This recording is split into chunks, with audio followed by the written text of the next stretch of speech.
একজন নবী যে এমন কাজ দেখলেন যেটা মানুষকে শক করে দেবে।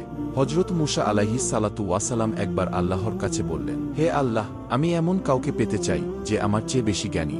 আল্লাহ বললেন, হ্যাঁ, এমন একজন আছে, খিদর আলাইহিস সালাম। মুসা আলাইহিস সালাতু ওয়াসালাম তাকে খুঁজে বের করেন। খিদির আলাইহিস সালাম শর্ত দেন, আমার সাথে থাকলে প্রশ্ন করবে না। মুসা আলাইহিস সালাতু ওয়াসালাম রাজি হলেন। তারা এক জাহাজে উঠলেন। খিদর আলাইহিস সালাম হঠাৎ সেই জাহাজের একটা অংশ ফুটো করে দিলেন। মুসা আলাইহিস সালাতু ওয়াসালাম বললেন, তুমি কি লোকদের ডুবিয়ে মারবে? খিদির বললেন, আমি না বলেছিলাম প্রশ্ন করো না? এরপর তারা এক শিশুকে পেল। খিদির তাকে মেরে ফেললেন। মুসা আলাইহিস সালাতু ওয়াসালাম স্তব, তুমি নির্দোষ শিশুকে মেরে ফেললে। খিদির আবার বললেন, প্রশ্ন করো না। শেষবার তারা এক গ্রামে গেল। লোকেরা খেতে দিল না, তবুও খিদির ভেঙে পড়া দেয়াল ঠিক করে দিলেন। মুসা আলাইহিস সালাতু ওয়াসালাম অবাক, এদের জন্য কেন কাজ করলে?